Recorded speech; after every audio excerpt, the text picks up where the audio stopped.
Algumas cartas da banlist foram completamente ignoradas por conta do impacto maior no meta que as outras cartas acabaram tendo.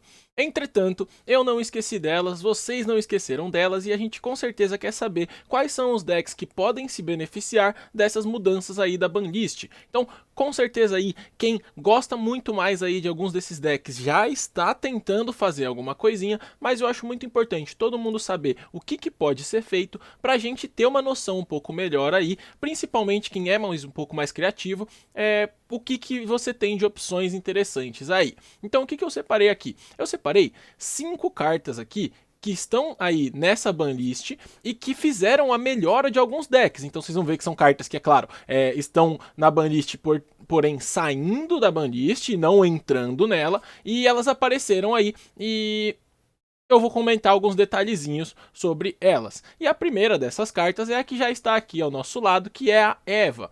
Para quem não sabe, a Eva ela foi banida por conta do deck de Drytron, que abusava bastante do efeito dela que é o seguinte: quando ela é enviada para o cemitério, você pode banir até 2 outros luzes de fada do seu cemitério ou da sua mesa, e aí você adiciona o mesmo número de nível 2 ou menos luz fada com nome diferente do deck para sua mão.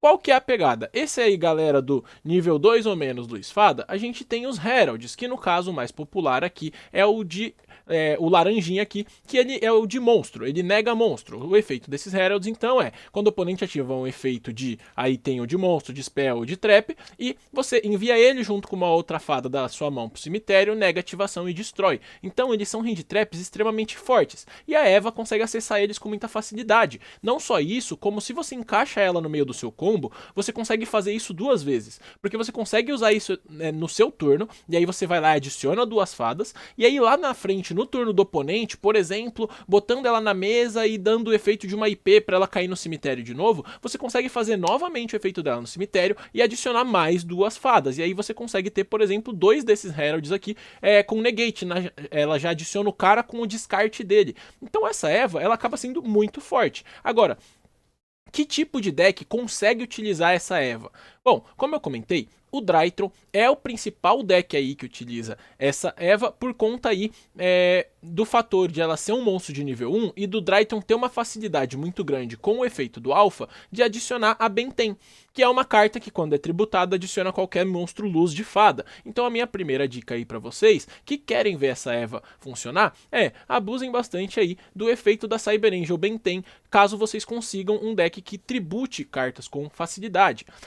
Pra galera do ritual aí, vocês conseguem até mesmo descartar essa Eva com os Heralds, né? Com o Heraldzão, com o Perfection. E esses 2 caras aí, por que isso é tão forte? Porque um Herald qualquer com uma Eva na mão significa negar 3 cartas quaisquer do oponente, porque você vai defeito do Herald, vai descartar a Eva, vai negar uma carta do oponente, e essa Eva vai repor mais 2 fadas na sua mão para você descartar com esses Heralds. Então fica aí a sugestão para os decks de fada. Provavelmente isso aí vocês já estão fazendo. Agora, a principal aqui que eu gostaria de lembrar a todos que existe é a Diviner, que por sua vez, ela quando é invocada, ela envia uma fada do seu deck ou o do seu extra deck para o seu cemitério. Portanto, você pode enviar a própria Eva. E aí essa Eva já entra aí dando efeito quando você mila ela com a Diviner. E aí além disso, você consegue fazer a Diviner ficar nível 3, então você habilita até algumas jogadinhas ali,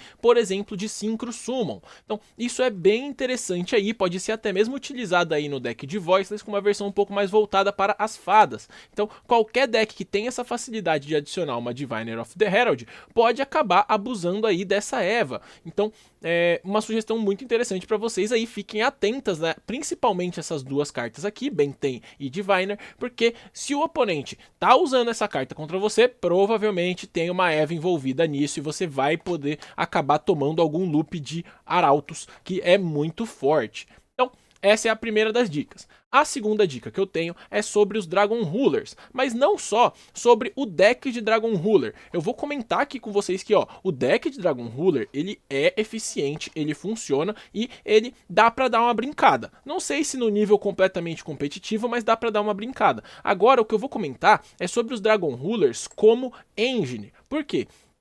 Porque a gente tem 4 Dragon Rulers, um de cada atributo principal ali, de terra, água, fogo e terra, água, fogo e vento. E esses 4 atributos aí, eles podem casar com muitos decks diferentes. Então, esses Dragon Rulers, por ter um efeito suficientemente genérico, eles não precisam utilizar apenas no próprio deck. Então, se você tem um deck com muito monstro de terra, considere rodar o Dragon Ruler de terra. Considere, caso você tenha um deck de água, rodar o Dragon Ruler de água. E assim vai. Além desses caras, por que você tem que saber que eles são eficientes? Porque você pode usar 2 cópias desses caras, assim como você também pode usar um Gold Sarcófagos para banir um desses Dragon Rulers e eles têm um efeito bom, ou até mesmo uma Foolish Burial para enviar um deles para o cemitério e também vai ter efeito bom. Sobretudo, caso o seu deck tenha coisas quando é banido ou algo do gênero, porque esses caras eles banem monstros do mesmo atributo para entrar na mesa. Então eles acabam gerando aí diversas possíveis sinergias, porque eles têm efeito de adicionar um dragão de seu atributo do deck para mão, ou de invocar banindo monstros do seu atributo, ou até mesmo de descartar junto com outro monstro do seu atributo para fazer um efeito interessante aí. Por exemplo, o de água, que é o que tem o efeito de dar uma Foolish de qualquer monstro, ou o de terra, que tem o efeito de reviver qualquer monstro do seu cemitério. Então, olha só como esses efeitos são genéricos aí, fica a minha sugestão do Dragon Ruler para vocês. E a terceira carta que eu vou ter para comentar com vocês aqui é sobre a Grama. Grama, a carta mais amada e odiada do Yu-Gi-Oh! Se você joga Yu-Gi-Oh! Ou você ama ou você odeia a Grama. E não vou entrar em mérito de qual das duas pessoas está certa, mas eu vou comentar aqui sobre algumas possibilidades da Grama. Primeiro detalhe, que na real é mais um aviso. O The Arlaments, eu acredito que seja um deck que, apesar de utilizar essa Grama com algum tipo de qualidade dentro do efeito da Grama, eu acredito que esse deck aí ele seja o que menos tem o impacto real da Grama. Por quê? Porque você colocar 60 cartas num deck de The Arlaments ali, mais voltado pro tier mesmo, tier com muitas cartas de tier, eu acredito que isso pode acabar bricando bastante você e você vai sofrer bastante. Então a minha sugestão é, considere rodar aí a engine de The Arlaments misturada com outros decks aí, só um pouquinho ali dos bichos bons de tier, por exemplo, as 3 menininhas ali, um campo, algo por aí, principalmente se o seu deck consegue utilizar cartas de campo, porque aí sim o tier vai ter um efeito um pouco melhor. Caso contrário, você vai ficar milando as spell traps ali do deck de tier, que acabam sendo necessárias, acabam sendo boas, e isso não vai te ajudar muito. Agora, o principal deck para rodar a Grama é com certeza o Paleozoic. O Paleozoic ele vai com certeza aí ter uma Grama eficiente, ele já rodava 60 cartas antes mesmo de ter essa Grama, e você milando ali 20 cartas do seu deck, dentre elas diversas traps com efeito, traps que protegem você de batalha, ou até mesmo a rollback que se transforma em qualquer trap ali do seu cemitério, a gente com certeza vai querer ver isso acontecendo aqui, utilizando a Grama. Então a sugestão principal aí da Grama é o deck de Paleozoic. E o outro detalhe também é o deckzinho de Lightsworn, que esse sim, por sua vez, se aproveita muito dessas miladas da Grama, e aí sim vale a pena você encher o seu deck, colocar 60 cartas. O deck de Lightsworn ele tem muitos monstros bons, mas que ao mesmo tempo são Garnets, vide por exemplo o próprio Wolf que tá aqui na tela, porque ele não pode ser invocado da sua mão, ele tem que vir no seu deck ali, então você tem que ali aumentar o número de cartas do seu deck, já naturalmente, pra você não ver tanto esses bricks, e aí você se aproveita muito melhor de uma carta como a Grama. ênfase também na Left Arm Offering, que é a carta principal que você vai querer ter no seu deck para buscar a Grama. A Left Arm Offering ela tem o efeito de que, se você tem pelo menos mais 2 cartas na sua mão, você bane a sua mão inteira e adiciona qualquer spell do seu deck para sua mão. E aí é onde você adiciona a Grama. Toma cuidado porque você não pode setar cartas no turno que você ativa isso, então não pense ali em adicionar uma Skill Drain ou algo do gênero, porque você não vai conseguir baixar ela na sequência. Outra dica aí também é lembrar da Trust, que é outra carta que busca aí a Grama e que com muita eficiência consegue aumentar o número aí de gramas do seu deck de 1 para pelo menos uns 5 ou 6 ali, caso você rode algumas cópias da Trust, algumas cópias da Left Arm, e isso já começa a dar uma consistência um pouco maior nas suas possibilidades. A quarta carta que eu tenho para vocês aqui é o Thunder Dragon Colossus. E o Thunder Dragon Colossus eu vou comentar aqui. O fato dele ter ido a 2 não muda absolutamente nada para as engines de Thunder Dragon, ou seja, se você roda ali dentro do seu Ritual Beast um Thunder Dragon Colossus, não vai mudar nada, você vai continuar rodando um Thunder Dragon Colossus no seu Ritual Beast provavelmente. Entretanto, ênfase que o deck de Thunder Dragon, esse sim, muda muito. Não necessariamente só Thunder Dragon, mas os decks de Thunder em si, eles mudam muito com 2 Colossos. Bom, por que muda tanto de 1 para 2 Colossos? Eu não via nenhum Colosso, com 2 Colossos, eu vou continuar vendo nenhum Colosso. Essa é a parte que você se engana, amigo. Por conta de uma carta extremamente comum em todos os decks, que é a SP, não faz muito sentido você passar com um Colossus como carta ali para interromper o seu oponente, se a qualquer momento ali ele pode pegar 2 monstrinhos da mão dele, invocar um, invocar outro, faz um link 1 com um deles, junta os dois numa SP e bane o seu Colossus, e agora ele pode adicionar cartas normalmente. Entretanto, vocês já entenderam comigo falando da primeira parte, que quando você tem 2 Colossos, aí sim você consegue passar com Colossus na sua mesa, e não importa mais o fato de que a SP é uma carta comum, porque o Colossus ele vai sim começar a encher muito o saco do cara, porque não tem como dar SP em um, o outro Colossus ainda tá lá atrapalhando a jogada. Então isso faz muita diferença, os decks que conseguem passar com 2 Colossos, que são em geral aí os decks de Thunder. E aí as contra-jogadas para isso começam a ficar cada vez mais complicadas. Por exemplo, você além da SP, depois você invocar mais um bicho para fazer um Nightmare Unicorn, para descartar uma carta e tirar o segundo Colossus, isso tudo antes mesmo que você pense em adicionar uma carta do seu deck para sua mão, aí já começa a ficar realmente difícil de interagir com Colossus. Então Colossus aí é uma carta que com certeza vale muito mais a pena estando a 2 dentro do deck de Thunder em si. Então, essa é a minha sugestão para o Colossus. E a quinta carta que eu tenho para vocês é o Armageddon Knight, que eu gostaria só de comentar aqui alguns dos possíveis targets do Armageddon para vocês entenderem o que vocês podem estar lidando aí com o Armageddon. O Armageddon, para quem não sabe, quando é invocado, ele envia qualquer monstro Dark do seu deck para o seu cemitério. O problema é que a gente não tem muitos monstros hoje que abusem completamente desse Armageddon. Apesar dele fazer alguns card combo de alguns deckzinhos, a gente não tem nenhuma atrocidade que dá para fazer com ele. As principais envolviam a Isolde, que graças a Deus está banida e nunca mais que ela volte. Mas tem algumas cartas que eu gostaria de ressaltar aqui para vocês. A primeira é o Blackwing Zephyros de Elite. Por quê?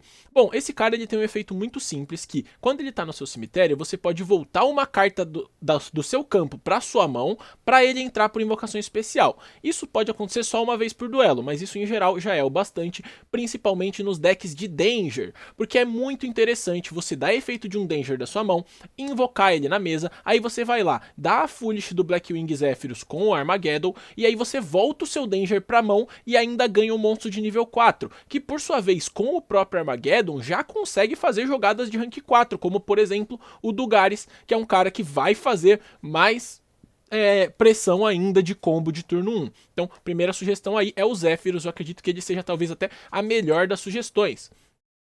Para os decks de Danger. Aí a gente tem o Malicious esse que vai colocar muita Link Rating na mesa, porque um Malicious na prática são 3, porque você vai dar Foolish de um com Armageddon, você vai dar efeito, vai invocar o segundo Malicious, vai fazer uma Link, vai fazer outro Malicious, e aí você vai começar a cuspir 3 Malicious na sua mesa com muita facilidade. Então, ênfase aí no Malicious, principalmente para os decks que se aproveitam muito de monstros guerreiro ou de monstros de nível 6, e o próximo aqui é a Luna Knight Yellow Marten, que por sua vez ela tem o efeito de que quando ela é enviada para o cemitério por um efeito, ela adiciona uma Spell Trap Luna Light do seu deck para sua mão. E as Spell Traps Luna Light, elas são eficientes, principalmente aqui a Trap, que tem um efeito também quando ela tá no cemitério. Ela faz coisas se banindo do cemitério, invocando diretamente do seu deck um monstro Luna Light. Então as linhas de combo provavelmente vão abusar desse detalhe. Além de que a Luna Light Tiger também é uma carta que voltou agora a 2 na banlist. Ela estava a 1, agora está a 2. Talvez tenha aí uma jogadinha interessante para você fazer de Luna Light com o seu Armageddon Knight. Mais um detalhezinho aqui, que é a própria harpa, para você enviar com esse Armageddon aí, e aí você consegue fazer o seu combinho de Orcust, que infelizmente trava a gente em Dark pelo resto do turno, então a gente não consegue aplicar em muitos decks. E o combo de Orcust hoje em dia, em si, ele não é muito opressor, mas talvez como engine você consiga encaixar num deck de combo ali, principalmente um deck que rode bastante cartas para esconder esses Garnets do Orcust. Além disso, a gente tem os próprios Charlaments, que eu já comentei um pouco sobre a parte de tier, então eu vou só dar essa pincelada lembrando que o Armageddon pode mandar elas para fazer fusão. E por fim, tem aqui o The Phantom Knights of Silent Boots, ou não necessariamente ele, mas qualquer Phantom Knights, que os monstros Phantom Knights, eles têm ótimos efeitos de cemitério, eles são todos Dark. E aí, o detalhe é que o Armageddon consegue enviar qualquer um deles que você esteja precisando, e eu comentei do Boots em específico aqui, porque o Boots é o que tem o efeito de adicionar uma Spell Trap, e a gente tem uma Spell Trap bem interessante, que é a Brigandine, que quando você não tem traps no seu cemitério, ela entra por invocação especial como um monstro de nível 4, e como eu falei, o fato de que o Armageddon é nível 4 habilita jogadas de rank 4, não só isso, como a gente tem o Redoer, que é um Time Thief com um efeito extremamente forte quando ele tem uma trap embaixo dele. Então a gente consegue fazer esse Redoer para trap com apenas um Armageddon Knight dando efeito e enviando o Boots para o cemitério. Então, essas são as minhas sugestões aí para essas cartas, caso você queira boostar algum deck que você esteja utilizando aí, que se aproveite aí de monstros Thunder, de monstros Dark, de monstros aí de atributos variados com os Dragon Ruler, de monstros Fada, ou até mesmo de muitas cartas no seu deck com a Grama. Então, eu espero que vocês tenham gostado aí dessa chuva de ideias que eu mandei aqui para vocês, e eu acredito que com isso vocês vão ter uma criatividade legal aí de montar coisas bem divertidas. Muito obrigado a todos que viram até aqui e até uma próxima.